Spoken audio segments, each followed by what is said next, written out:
Happy International Data Privacy Day, everyone, and welcome to our 2026 Privacy at Michigan opening event. I'm Florian Schaub. I'm an associate professor here in the School of Information at the University of Michigan.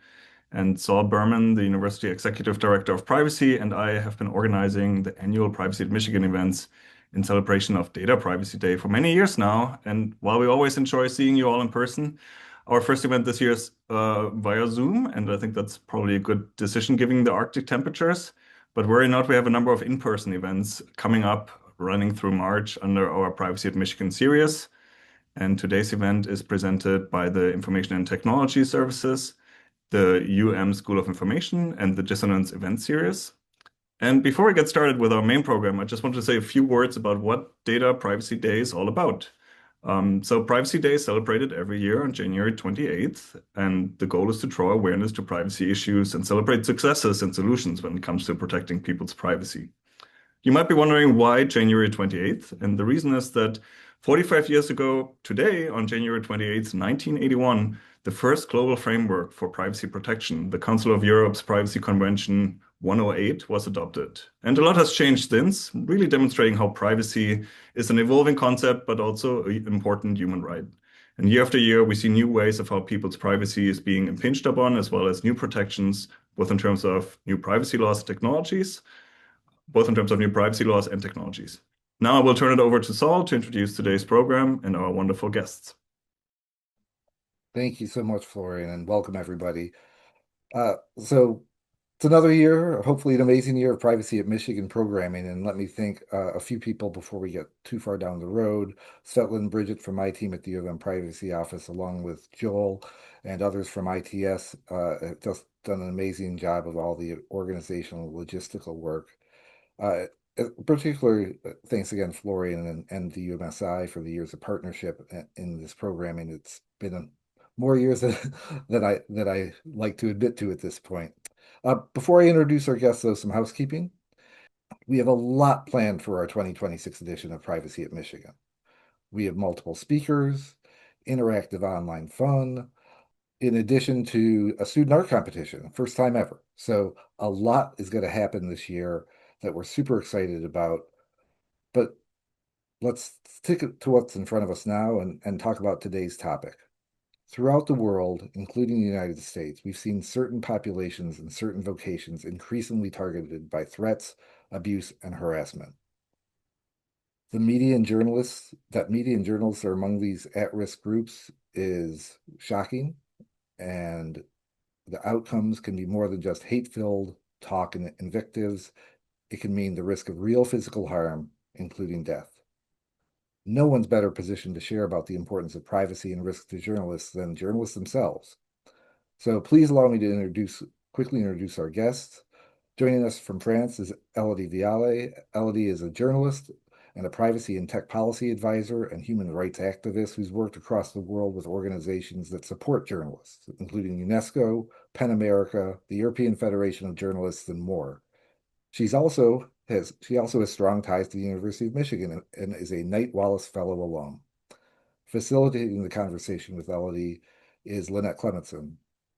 Lynette's the Charles R. Eisendrath Director of Wallace House, a longtime journalist in her own right, and a Knight Wallace alum as well.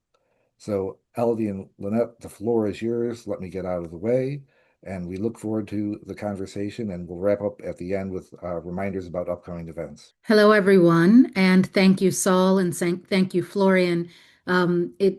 We should start by saying that it really means a lot to us as at Wallace House and for journalists around the world that you would kick off your privacy event series with a conversation about digital threats to journalists and why that's important for all of our online safety and our physical safety increasingly. So we're so happy to help you start off what is going to be a really enriching series. And I, as director of the Wallace House Center for Journalists and the Knight Wallace Fellowships, couldn't be more honored than to have this conversation with Elodie Vialle. She is doing such important work for journalists around the world in the area of digital security. And as you mentioned, Saul, Elodie has done work for international groups around the world. In 2025, she was the rapporteur of the UNESCO International Expert Working Group ahead of the 30th anniversary of the Beijing Declaration. She authored Reclaiming the Digital Space, Advancing Gender Equality in the Age of New Technologies. Elodie has also authored the first ever tech policy guide for European journalist unions and associations called Ending the Silence of Online Harassment of Journalists. Her work focuses on building escalation channels with social media platforms for journalists and human rights defenders facing online attacks. And Saul, of course, you mentioned that she is part of our community here at the University of Michigan. But Elodie is also an alumna of the Berkman Klein Center for Internet and Society at Harvard's Law School. She was a fellow at the Institute for Rebooting Social Media at Harvard. She spent the 2019-20 academic year here with us as a Knight Wallace Fellow at the Wallace House Center for Journalists. And before she came to Wallace House, Elodie was head of the technology desk at Reporters Without Borders, where I first encountered her. So, Elodie, so wonderful to have you here. Thank you for making the time. It's nighttime in France, so we appreciate you joining us. Thank you so much, Lynette, and thanks everyone. It's such a pleasure to be back, if I can say so, at least virtually. And I'm looking forward to this conversation. Thank you. So Elodie, and for those joining us, Elodie and I are going to talk for a bit, and then we're going to make plenty of time for your questions. There should be a Q&A function enabled on your screens as we're talking. If you have questions, please go ahead and enter them into Q&A. We'll be following that as we go along and weave in as many of your questions as possible when we get toward the end of the conversation. So with that, Elodie, so that we can all be starting from the same place, it's probably wise if we start with you outlining for us when we talk about digital threats that journalists are facing today, what are the main types of digital threats, and can you help us all understand them? A lot of digital terms we hear and say, but don't really understand fully what they are. So if you can go through the top threats that you see now. Of course, among the many digital threats journalists are facing today, of course, we can mention surveillance of their device by malicious actors.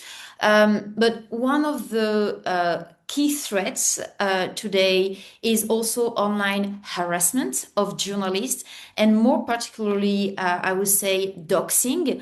Doxing is when you try to collect personal information on people on social media, on the internet, and gather this information to share it widely, let's say to harassers and trolls, and getting any personal information from journalists to discredit and intimidate them.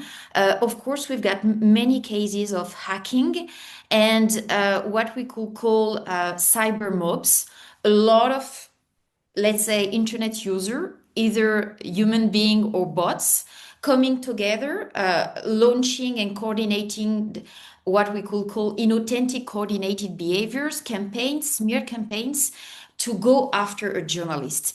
And if you don't live this, if you don't go through this, you cannot imagine what a roller coaster it is, because it has direct impacts for the journalists going through this, and on their well-being, mental health, but also, of course, for their physical safety, integrity, and it can lead to self-censorship. So these digital attacks have real effects and impact on journalists and press freedom. So just so that everyone, again, is sort of, we're all on the same page.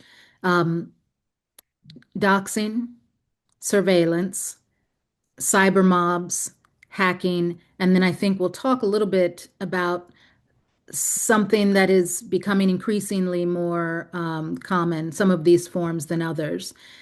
So as we think about how these threats actually play out, one of the things that we try to do, as you know, at Wallace House and with our interactions on campus is try to bring transparency to the way journalists do their work and to how journalists interact with society. And more that is through digital platforms. And when these things play out, they play out in a way that's very public, affects people's work and their public persona very directly. So, without violating the privacy of any journalist who's been through this, can you share some examples from your own work over the past several years of a real incident or two that have played out either for an individual journalist working independently or an incident that has affected not just a single journalist, but the work and response of a whole news organization? Of course. So of course we have a lot of cases of hacking, and basically it targets journalists a lot. It can target everyone, but most of the time they, let's say, adversaries try to send a link or a code to a journalist and say, hey, your account has been hacked, do something. And of course, it's Friday evening and you're exhausted, or over the weekend, you cannot reach out to your colleagues and you feel like you did something wrong. And so we have a lot of cases of hacking actually. And then once the attackers, they get access to the journalist account, of course, they can do whatever they want. So basically, because journalists have a lot of followers, they can share disinformation, they can share scams, and it has a direct impact on the reputation of the journalist.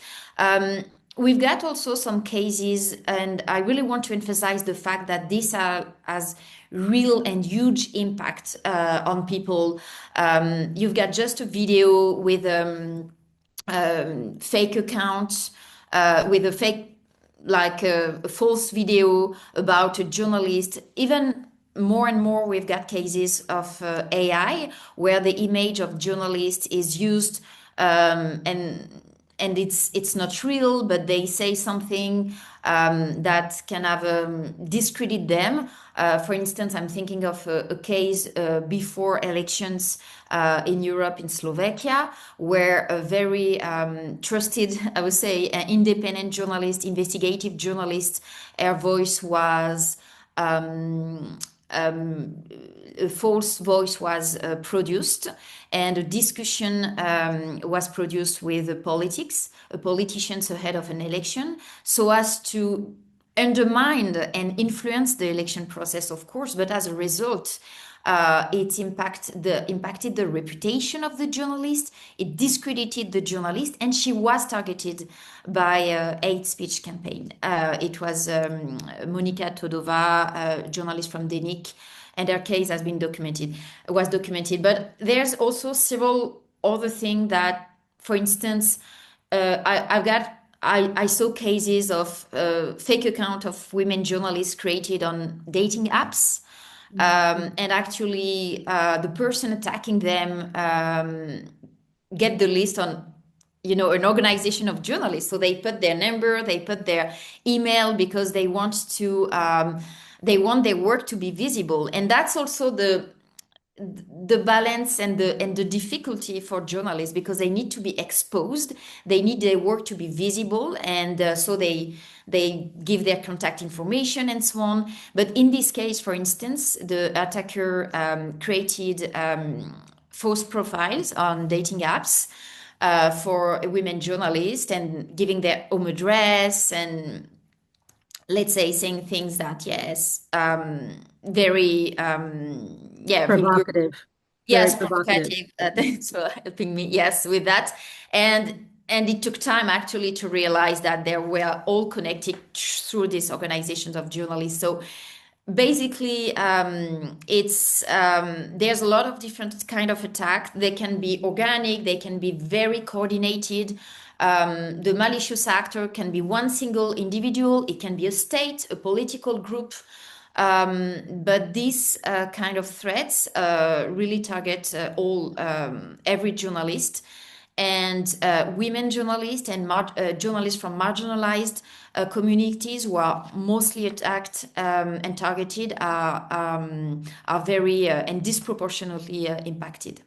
And I really appreciate these specific examples because it illustrates, right? I think if we know, and there's been a lot more education broadly in society about misinformation and disinformation, but the range of different types of attacks illustrates that in in especially in countries where autocratic tendencies are on the rise, the act or the organized practice of sort of discrediting journalists is certainly about the journalist being attacked, but it has a broader social aim. And that if you can discredit journalists, you discredit the information that they're sharing, which makes the public more distrustful of institutions in general, which leads itself toward more populist and supportive autocratic tendencies in society. And so some things that may seem like kind of harmless trolling, that there's actually the ripple effects of a single digital attack are quite broad socially. Exactly. Yeah. Journalists are really perceived, and the rise of hate speech against journalists online is also a consequence of the fact that they're perceived as an extension of a system, while they're actually investigating on to all powers accountable, and this is also something that because. Which is very hard for journalists because they really feel like they're serving the public, they're serving communities, and it's really hard to get attacked and to receive this, to be targeted by these smear campaigns online. I've talked to journalists actually who've been attacked, who actually were reluctant to raise the attack with their news organization because I think it's the habit of most journalists to not want to put the attention on themselves as the reporter. And so if something happens small or that is perceived as small, sometimes the impulse can be, well, I think I can probably handle this on myself.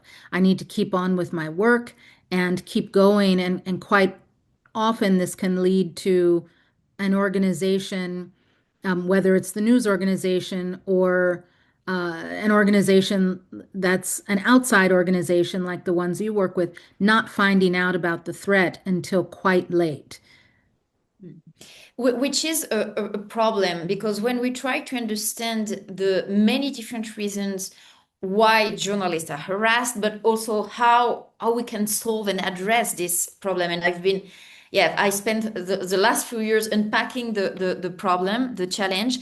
One of the problems is exactly as you say, that their journalists they don't report necessarily the problem. So that's why actually I do a lot of these conversations and having a lot of discussions with newsrooms and organizations of journalists because we do want them to report the problem for many different reasons. They don't want to be the story. And also it's just pure, I would say, human psychology. Denial is a way to address problems.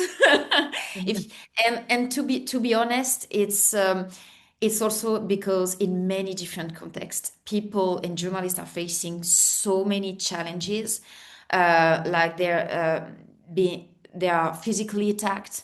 We have also a lot of slaps. They are legally sued and intimidated and so on. And so online harassment and attacks and risk of surveillance that is even quite hard to detect on device. It's like sometimes it's a bit like, okay, what can I do? So they don't. It's newsrooms and organizations don't necessarily monitor the problem, while it has a huge impact. Yeah, I think we've also both dealt with the situation where sort of internally, this human nature part of it, a journalist will deprioritize a digital threat with the sort of justification in their mind of, well, journalists are being, murdered in this place. I think I can deal with a little bit of trolling on my own. I'm not going to make an issue of this. Exactly. When I start my trainings, I always ask, have you faced any yes, online harassment and intimidation online? And journalists say, no, I'm good. And when we start talking, I realize that they face death threats. Most of the time, they learn that their own colleague went through horrible online campaigns, and actually they are had to go to the police and so on. So yes, they put this, let's say, under the table, I would say, and that's why it's so necessary to have these conversations.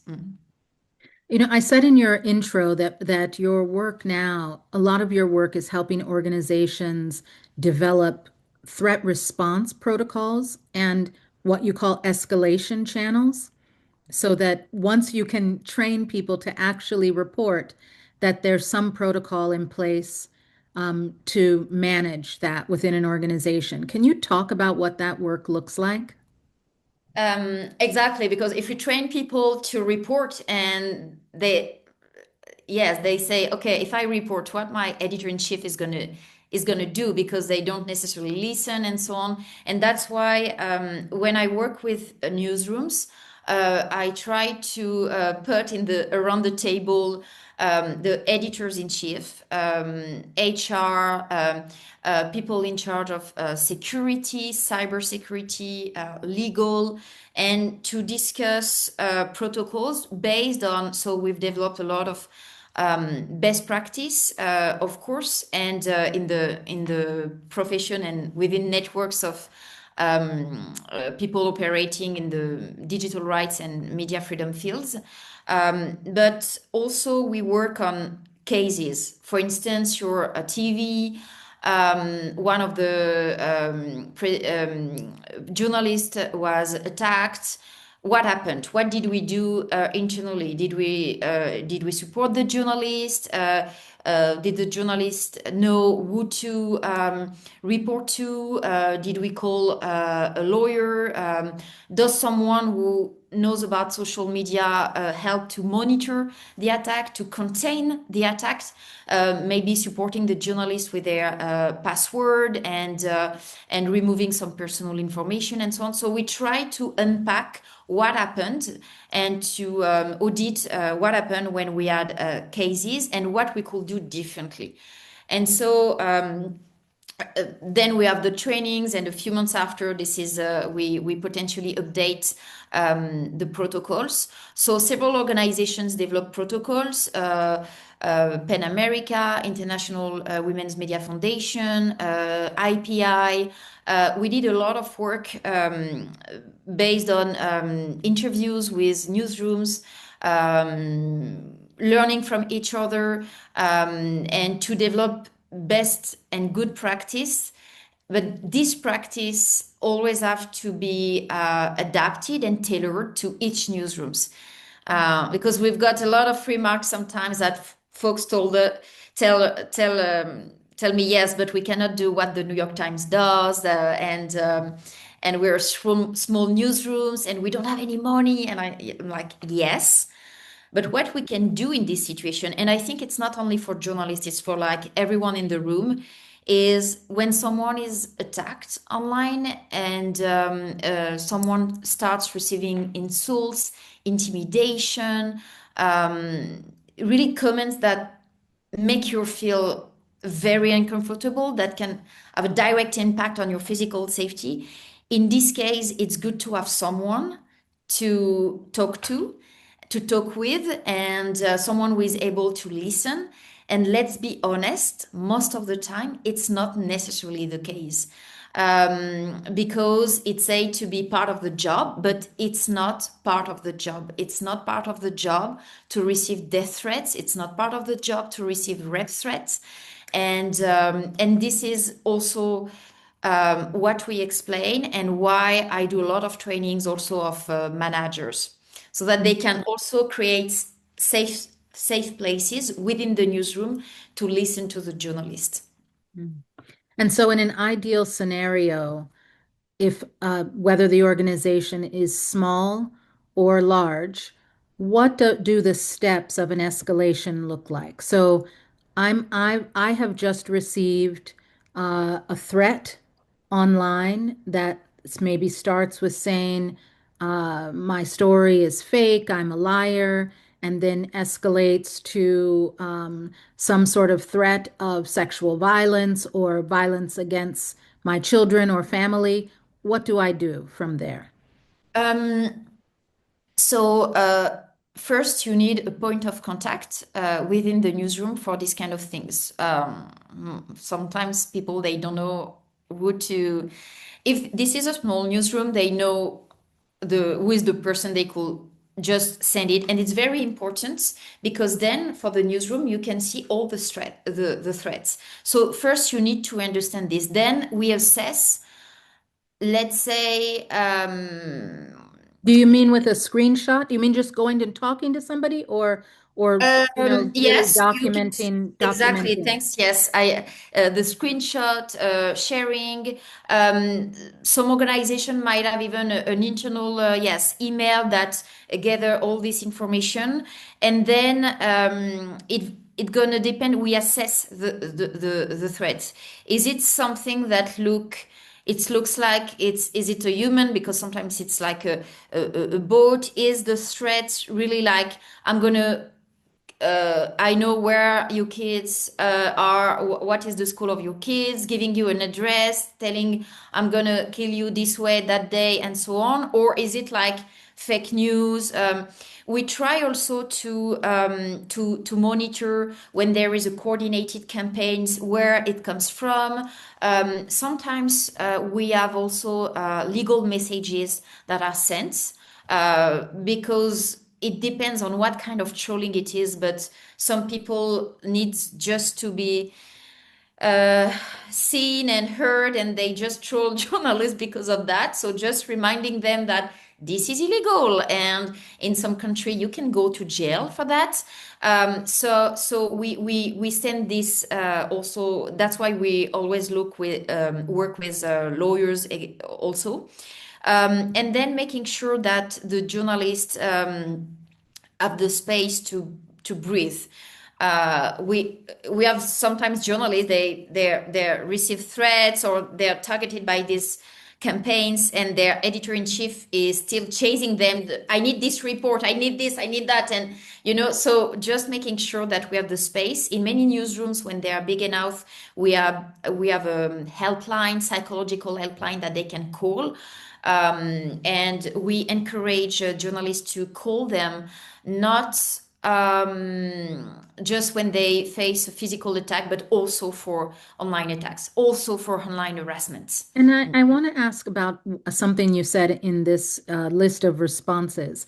You mentioned consulting with lawyers.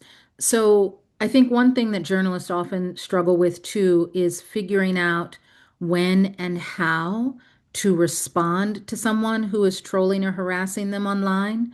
And so is your advice that when someone says something to you that it feels out of bounds, or that before typing a response, that you check with someone in your organization about what the appropriate response would be? Yes, what we that's why within newsrooms we try also to have this system, like we have for fires, like to have a trusted person that you can reach out to, who is not necessarily the editor-in-chief. Because sometimes relationship with the editors-in-chief is not always easy, but a person who can maybe help you or advise you, who has been also trained and previously to provide this kind of supports. And so who is going to help you to assess also the threat or how to respond. How to respond, it depends. Let's say it depends. So on this, I've collaborated with PEN America, and the organization has developed also some methodology on that. We tell the journalist, okay, is it a constructive remark, or do you want to make a statement? Because we said a lot, don't feed the trolls, never respond, but journalists, they want to engage with their audience. And to some point, it's also part of the job. Plus, we have a lot of journalists, they want to say, I condemn hate speech, racism, misogyny. They want to do a statement to say that it's not fair. So in this case, it's also possible, but we have to assess what is the threat. Can it be potentially constructive? And also to assess, we advise journalists to assess their own emotional status, if I can say, how they feel in the moments. Yes. And so this is all extremely helpful. You, in addition to working with newsrooms, with individual journalists, with organizations, you also do work with social platforms. And I think those of us in journalism have ridden over the past, decade or more, this sort of waves of engagement between social platforms and journalism. And there are moments when the platforms say that, they care about the freedom and safety of the press and want to work with journalists. And then there are moments when that level of cooperation goes down and the work of journalists gets deprioritized. And when it comes to safety of journalists and then their principles for freedom of speech on their platform, there can also be mixed messages there.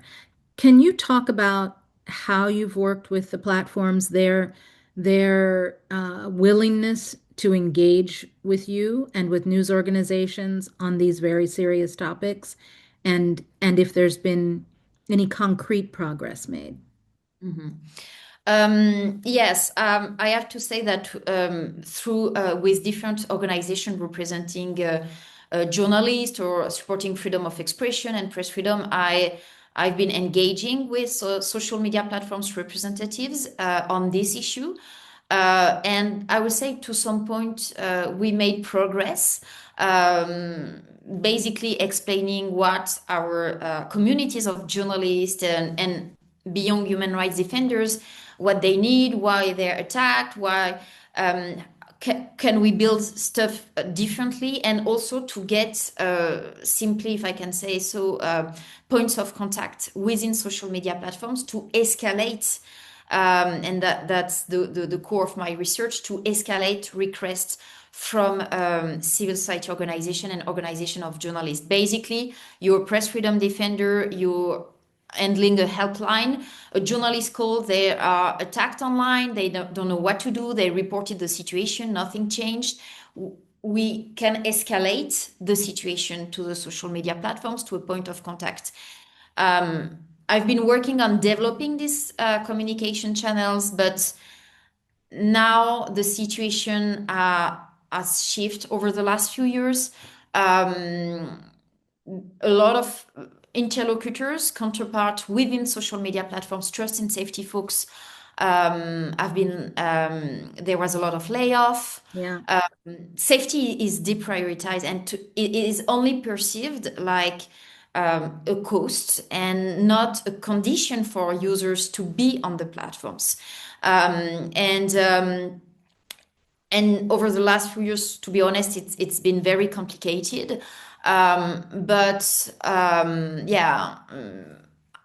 I still hope, and a lot of colleagues in the field, we still hope that we can establish this dialogue and in a way, it's also a way for us to support our communities and users at risk, but also a way for platforms to make sure that their online spaces, that their product is safe.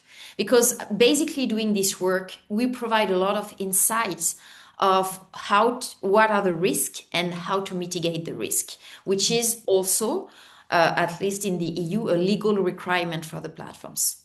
Yeah. And you've said over the past few years that this relationship has broken down. My impression is that over the past year, it's almost broken completely. Mhm.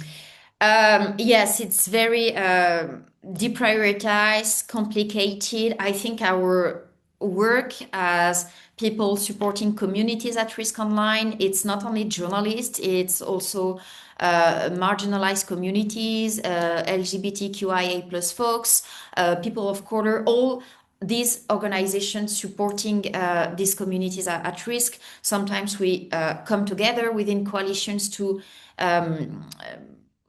let's say, discuss our common ground and request to mitigate this hate speech campaign. And I think, yes, the communication is almost broken, but not over, fortunately. That's good to hear.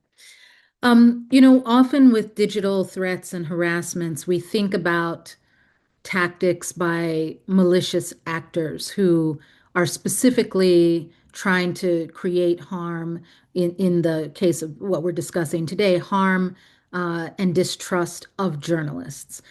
But as technology changes, new types of threats emerge, and and there are some new tactics where the threat to journalists isn't actually about undermining journalism per se, but just sort of willful disruption of the internet, often for commercial gain. And you've been working in some cases now with journalists who have been impersonated for scams, right?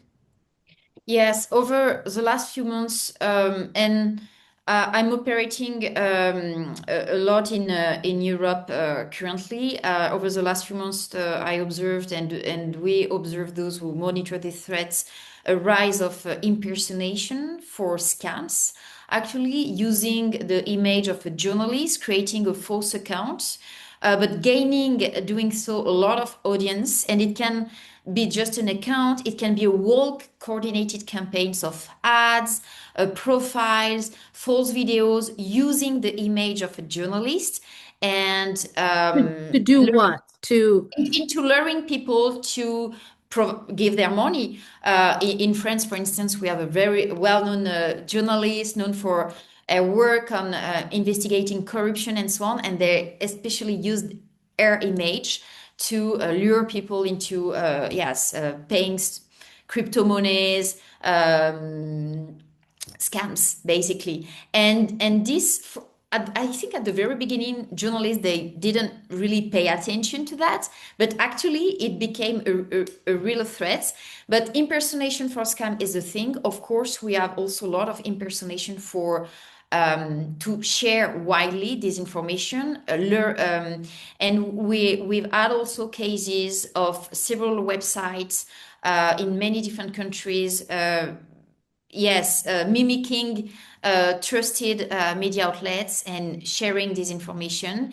I think the goal is just to create the chaos and contribute to this informational chaos. But at the end of the day, it has a direct impact on journalists who are targeted online as a result.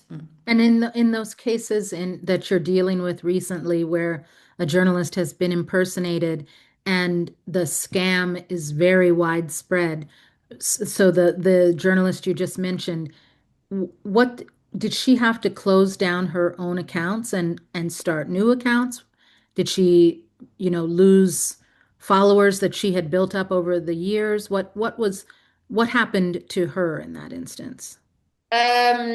What happened? It's not necessarily closing the account, but it's a work of a team. That's also the thing. To tackle this kind of issue, we need the lawyer. We need to we work closely sometimes with the police. So it depends on the country. So for instance, we have a national safety mechanism where representatives potentially of let's say big media outlets, press freedom organization, the police, lawyers gather and to its crisis response mechanism. Right. But this mechanism that are recommendation also and supposed to be implemented, for instance, in each European countries, are not necessarily always funded or efficient and don't necessarily entail the digital aspect. So it has been created to address physical threats,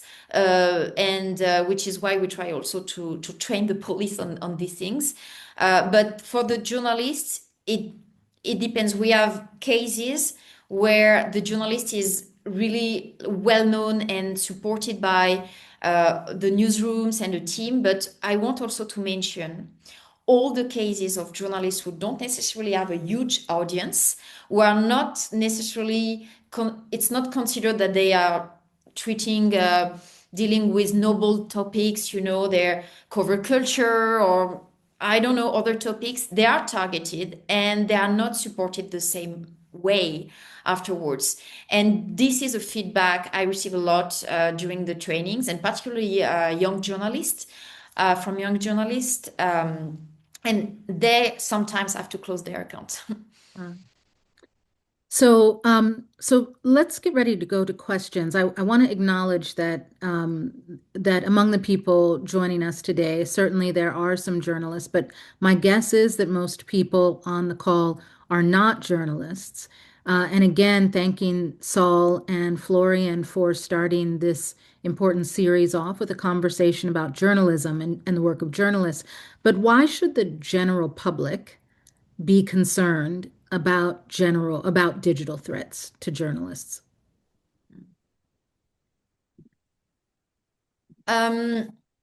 Yes, we are both press freedom defenders, and I know that, Lynette. And so it's not just about protecting journalists' rights and some, let's say, a group of people's rights. It's also about protecting your right, our own right to be informed and to get access to independent, reliable information. And I've started working on this issue, and a few years ago, not just because people are attacked and it's horrible and they suffer a lot, but because it's a direct threat to freedom of expression and media freedom, which is a condition to, which is a pillar of democracy. Mm-hmm. Well, we're going to turn it to questions now. If you have questions, please enter them into the Q&A. I'm going to start with one that was quite interesting, Elodie. Do you have recommendations for how universities or individual faculty can train students, regardless of whether those students are planning to go into journalism, to protect themselves against digital threats? And what can all of us learn from the work that you're doing now with journalists about protecting all of our digital footprints? Yes, 100%. I really encourage professors, trainers to raise awareness on these issues as much as possible. There's a lot of webinars on our trainings on basic digital hygiene that you can follow, and I would like to end in the summary recap. I will share resources from Pen America and others. So basically, in terms of digital hygiene, if some of you in the room have one password for each website, each social media account, and the same password, it's not a good point. So this is the kind of things that it's very basic, but this is the kind of things that you can do instantly. Also use two-factor authentication, use a password manager, check your digital footprint, what personal information on you we can find online. And imagine also what we advise is also everyone to do a kind of risk assessment. Who are potentially my adversary, what they could find about me, what do I need to protect, how can I protect this? And I think particularly because when I worked on this topic also at the University of Michigan, I discussed with a lot of faculty, I had a lot of conversation, and I was surprised to see that actually there's a lot of folks within the university. It's not just journalists, but everyone like creating content online, being a public feature can be potentially targeted. So indeed, it's very important to, I think everyone should, yes, attend these webinars or basic guidance, go through this basic guidance on digital hygiene. Yeah. We have a question in the Q&A about whether or not there are early warning signs. Again, I think this goes to this human nature point of the kind of tendency if something happens to say, well, this is probably nothing. This is I've seen it actually directly, even here at Wallace House, in the case of something that suggests that maybe you've been hacked, but then, you think, oh, I think, I must just be being paranoid or something, that was just this little thing I saw and now everything seems fine. Are there warning signs that anyone should look for to know when they should be taking something that doesn't seem right seriously? Not everything is a very clear verbal trolling kind of threat or harassment. Yes, so sometimes, I think it's gonna, I'm not gonna look rational, but it's you have to follow your gut feeling a little bit. And sometimes people feel that something is feeling wrong, yes, but they clearly clicked on something and see the outcome, or they receive a comment that make them feel uncomfortable. In this case, that's why we advise to have a trusted colleague, a friend that you can reach out to. And also to have a peer support network group that we can discuss this with. Hey guys, I've seen that. What do you think? Because you're right. Most of the time, when we receive a call that someone was threatened or whatever happens, it's already a bit late. So it's really important to and to report, even if you feel that it's nothing, because then we can identify patterns of attack, then we can provide resources, then we can reassure you saying, there's a protocol, we're here to help. So even if you're not sure, it's important to report.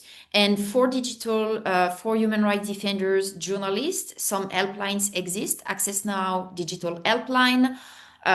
We've got a lot of organizations supporting journalists you can reach out to. CPJ, the Committee to Protect Journalists, Reporters Without Borders, they have assistance desk. You can reach out to them. So related, someone asks, are there particular services or tools that you recommend for journalists or others at risk to help protect their devices and their privacy? What kind of tools? And I know we're going to be putting some things in the chat or in the Q&A for people, and maybe we can start putting those things in now. But are there tools and services that you recommend? Yes, you can use, for instance, tools like Delete Me to remove any personal information that might remain online on you and that could be used by potential attackers. Of course, it can be advised also to use and particularly for folks doing investigation, proton mails, and this kind of tools securing your communication.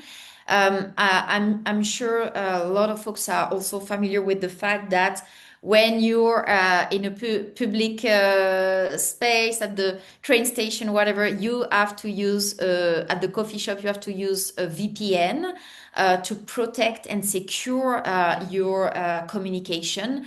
And so for all these tools, we always advise people to, because some folks say, but is this tool sure? I've seen that this password manager, there was a leak. And so we do a risk assessment. It's like ongoing critical thinking. We never stop assessing, okay, where the founders of this tool are based. If I'm arrested, is this tool located in this country? Can they access my data? And so on. So tools are politicals, and technology is political. It's not neutral at all. So you have to do this risk assessment. And I know it's more work.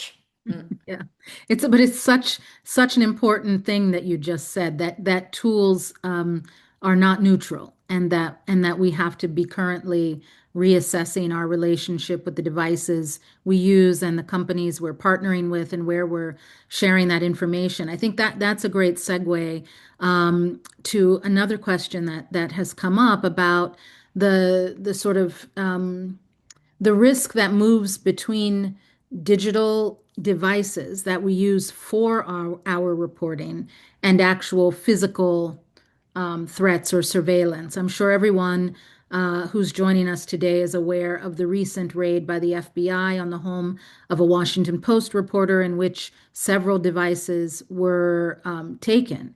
And of course, a reporter's devices are where their confidential information about their sources, their reporting is kept. And so as we think about people sort of invading our spaces online, there's also kind of a physical threat of people accessing the devices of a journalist and putting sources or information at risk. And so can we talk for a little bit before I know we're getting close to having to wrap up, about things that reporters can do and remember about all of these spaces where our reporting lives, if our devices are ever compromised?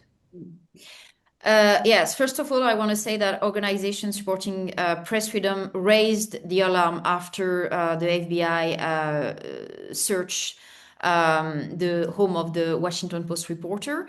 And this is considered as an attack on press freedom, and which is very worrying. That's also why when we said at the beginning, journalists, they don't want to do this to be the story. Sometimes safety is deprioritized and so on. But protecting our device as journalists is also a way to protect our sources, which is why, and particularly at a time when technology is not neutral at all, it's really important to assess this risk that can happen. Even the smartwatch can be seized, and we do know that there was a lot of also cases of surveillance / online harassment due to using the Strava apps or those activities app. So it's very important to assess this risk, and maybe to secure data in a different place, which is exactly what organizations, for instance, such as Forbidden Stories, do to protect the elements and the sources and the information collected by a journalist. They secure it in a secure box, using also ways to communicate, such as secure drop. And in many different newsrooms now, we implement also these things to make sure that communication with sources can be safe. And unfortunately, we have to take into consideration this kind of incident in our risk assessments. Yeah, I think I would add to this because as reporters, a lot of our work with sources is happening across multiple devices before it ever becomes a story that's turned in. And so I think one of the things that I recommend is that reporters are always going through an inventory for every story of who they're talking to and where things live. If you have done audio recordings, where does that audio live? If you've done AI aided transcription, what third party service does that transcript live on and how secure is that service? Where are your primary documents? So if you say, there are certain things that I think most journalists are fairly aware of now, that not to do facial recognition on your phone because that means anybody can open your phone. But what about the things that are living in the cloud somewhere, because you used a third party kind of tool to aid your work? And so just for every bit of work you're doing, to make sure to think about the risk of the information that lives there and how long you keep something and when it needs to be moved to a secure place. Exactly. Yeah. Yes. So this was a very fast hour. Elodie, you're a font of information. I want to have you, I know there's some things that you wanted to drop in the Q&A. While you're doing that, I'd love to invite Saul to come back on and talk about other conversations that are going to be happening over the coming weeks as a part of this Privacy at Michigan series. And Elodie, we didn't talk much about the Knight Wallace Fellowship in our conversation, but I'm so honored to be able to bring journalists like you to this campus to do work with our scholars here, because I got to see you in real time during your fellowship year, starting this research that you've now been doing for several years, and you've become a really sought out international expert on these topics, and working with people like Florian and Saul and the various departments here at the university to do this work. And I know that the relationship between the Knight Wallace Fellowships and parts of the university isn't always visible, and you're such a good ambassador for what this fellowship can do for journalists. So I'm really so pleased to have you here today. Thank you so much, Lynette. Saul, Florian, I'm so honored and incredibly happy to be with all of you. So it's yes, and exactly an important part of this work has been possible thanks to this fellowship and all this great conversation that we've had. So I'm really grateful for that. Well, Saul, we'll turn it over to you. so thank you, Elodie and Lynette, and everyone for attending and participating. There was a number of questions we didn't get to. We'll do our best to follow up with them. We'll be sharing a number the recording itself and links to some of the resources that were mentioned. So look for that in the near future. Great thanks to the team that makes all these events possible. Lynette alluded to more Privacy in Michigan stuff coming. So if you were here early, you may have seen some slides. We have something coming next week that is going to be in person. So we hope to see you at the Michigan League in the Michigan Room. Lauren Girard, a postdoc at Harvard and the University of Michigan, will explore digital privacy from a child's perspective. So if you want to understand the underpinnings of privacy in children, and obviously we all grow up to be adults or adultish, this is a really important presentation to come to. If you want to know more about privacy, not just attend our events, which I really want you to do, there's oodles of things to be found on the Safe Computing website. Share what privacy means to you in our 6 words about privacy. Find your privacy persona by taking the Privacy Portraits quiz. Explore our interactive privacy and surveillance timelines. Have a wonderful and happy Data Privacy Day. Thank you again for attending. And oh, by the way, don't forget, we have a first ever student art competition coming up, Unveil. So that will be playing out into March. Keep an eye out for more around Privacy at Michigan. Again, thanks for attending. Looking forward to see you next week and at coming events. So appreciate you all. Thanks again, Elodie and Lynette. Have a great Data Privacy Day. Thank you, everyone.